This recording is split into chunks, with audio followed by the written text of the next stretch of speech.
Rock Chat with Trace. This podcast I'm talking to Stevie Stoker, who's in the band Twister. Hello Stevie, and thank you for doing the podcast. Good evening, thanks very much for having me. Explain Twister to me. We're a high energy rock band based in the northeast of England. We kind of pride ourselves on the songwriting and the energy of our songwriting as well. So that we've got across in our live shows as much as we can as well. So it's all about how hard, how fast, and how much we can put into it. So that's the way that we start ourselves off. The debut album, Cursed and Corrected, came out on the 13th of November. Can you tell us about the new album? Yeah, so Cursed and Corrected is kind of 5 years in the making for us.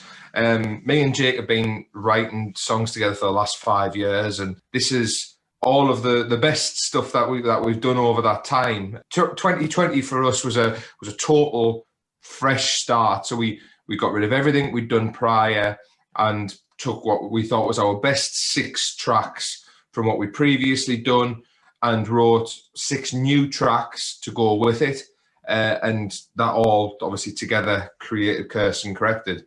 So it's been a long time coming to release this album, but the main thing that we wanted to do with it is we wanted to produce this album in what we felt was the best way for us. So we brought on the best producer, recorded at Parr Street Studios, which is legendary, especially for certain sounds, and that's the kind of sound we wanted on the album. And then we had it mastered by Frank Arkwright, who he's just a wizard, absolute wizard at Abbey Road Studios. Getting to work with both Tony Draper and Frank Arkwright on the production of the album and the mastering of the album, it was a dream come true, really. Why did you start with the instrumental intro? So if you haven't seen us before live, some people don't really get the reason that it's there. Whereas our intro to our live show is really quite epic, big open sounds, and then a march and timpani drums, which both Jake and Ryan play, and Jack's obviously playing the drums themselves. So Jack's playing the kit, the other 2 lads are playing the timps, and then I walk out and join them, and then we start the show. So we wanted Cursed and Corrected to be, this is who we are. This is start to finish. This is how we would do a gig. And this is how we want to represent ourselves. Call to Arms, what's the inspiration for that song? So Call to Arms, one of the more recent tracks that we wrote for the album. So we wrote that like sort of just going into the process of putting the album together. And Call to Arms kind of sums us up as a band. You'll see on all of our social media posts, we use the hashtag Team Twister. And we have that on the back of all of our T-shirts. I've got one of our hoodies on here. It's on the back of that. And we push our team ethic. And that's where the Call to Arms come from. It comes from, it's not just us as a band, it's us as a brand and everybody who's involved with us. So from the lighting guy and the sound guy to the people who are selling the merchandise to the people who just come and support us. Or, for instance, we've got somebody in our studio right now cleaning it out for us. We're a whole team together, and that's really important to us, the team vibe. And Call to Arms, that's what it's about. It's about, right, let's get everybody together and let's go for this. Are there any ballads on the album? There are indeed. Well, there's one specific song which is a total different feel to the rest of the album. That's a track called Mystery. And Mystery's written from a completely different point of view to the rest of the tracks on it. We wanted to embrace doing something different on the album. We've got a few different influences in there. There's a few sort of electronic influences in certain tracks. But Mystery is kind of a little bit more traditional. So there's piano, there's some real heavy, beautifully played strings in there, and it's a lot more orchestral in certain places. And I think that's something that we really wanted to get across specifically in that track. What's your favourite song on the album? Oh, I've got a couple for different reasons, really. So for me, Young and Affected was the song that started the whole process of putting this album together. And that, I think that really sums us up as a band. If you listen to that song, you kind of know what we're about. But then 64 White Lies as well, that's the same. And there's some lyrics, and there's a line in 64 White Lies is, we came, we conquered, got drunk and fell asleep. And that kind of sums up the way that we sort of take on things, especially live shows. You've been together 17 years, I believe. 17 years I've had the band. I've just turned 30. I started the band when I was 13 at school. So how has the music and the band changed over the years?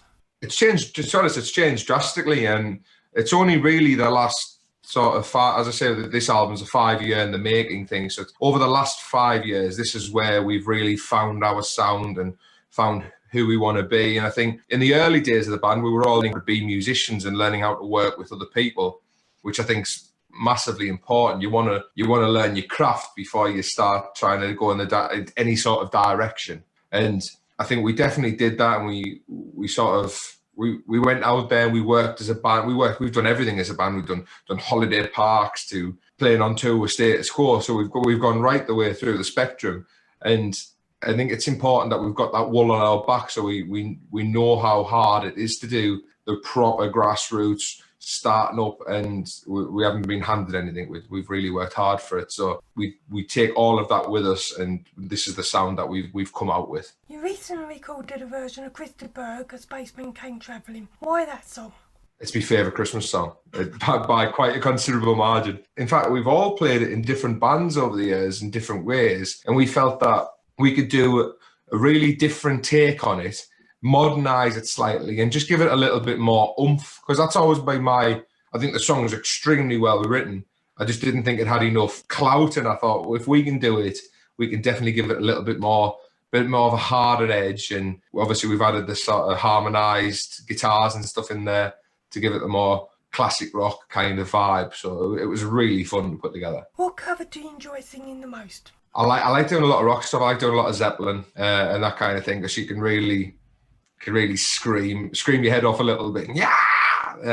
So I think that's quite fun doing. I like doing some of the other classic rock stuff like AC/DC and Thin Lizzy stuff for different reasons. The Thin Lizzy stuff because of the guitar playing. Me and Jake play a twin lead in it, and you can get some really nice effects in that. DC stuff because I think it's just proper bare bones rock and roll. You can just throw your fingers around and scream your head off, and it sort of sounds somewhere near. So I think it's the main thing is about having fun with songs, especially songs that aren't yours, being able to just play with them and throw the rules away and just kind of do what you think feels natural. How have you been engaging with fans during lockdown?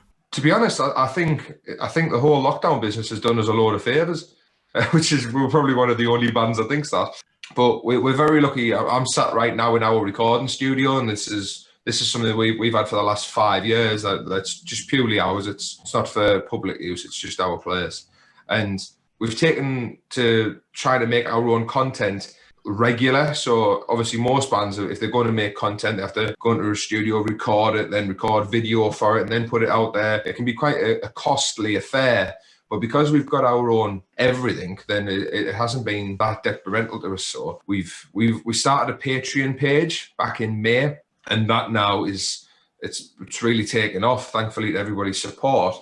But we now do weekly live gigs on there, and they're themed. So we've done, like, for instance, we did a live stream which was the album in its entirety, and we played it start to finish, but with a bit of crack in between, because that's the beauty about our streams. People can, although they're multi-camera and multi-track audio, people can still comment and we can engage with their comments and have a good bit of a giggle together. So we've been doing that, and then we did a classic rock themed one where we played some classic rock cover stuff.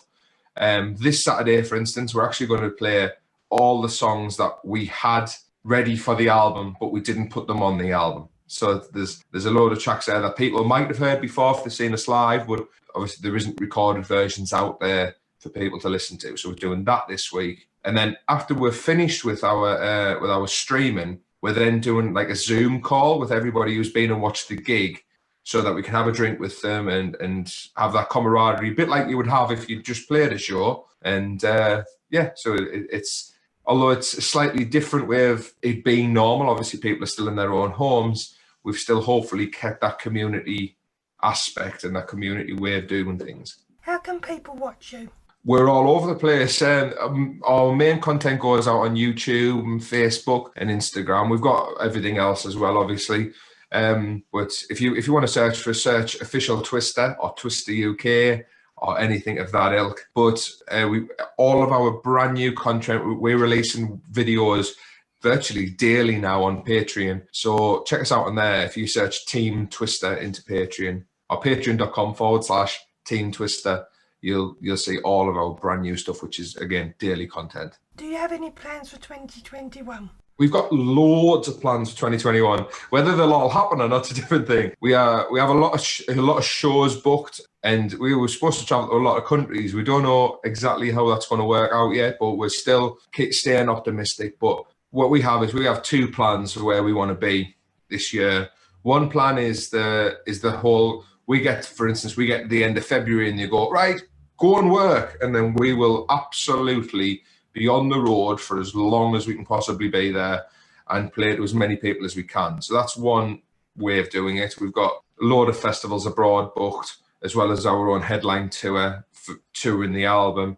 But if that doesn't happen, we plan on being extremely busy on social media with live shows for everyone to watch.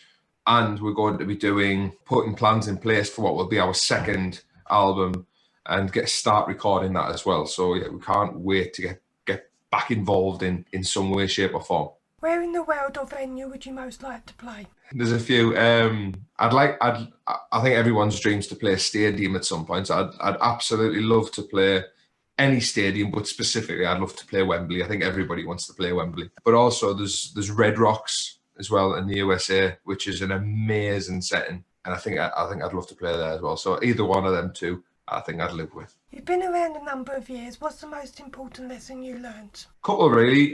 One, nobody will work as hard as you will for yourself.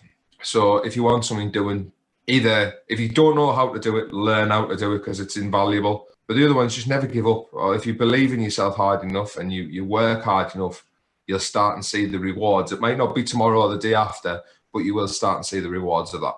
Talk to me about your guitar tuition sessions. What can people expect? So I've only just started to sort of get back into that now. I used to, as soon as I left school, I was a qualified guitar teacher from being 17. So I did quite a lot of guitar tuition around different schools, and I was having to travel quite a great distance to do that as I was working for a company. And I decided that I wanted to be a full-time performer.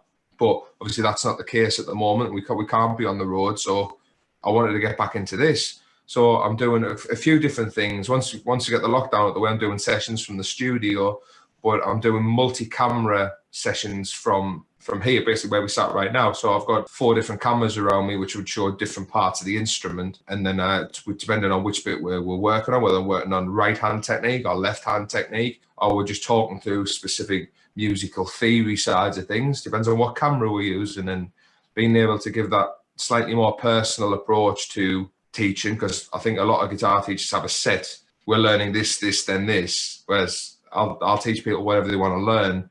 If this is the route you want to go down, do you want to be a better rhythm player? Do you want to work on how you play rhythm, or do you want to work on your lead playing?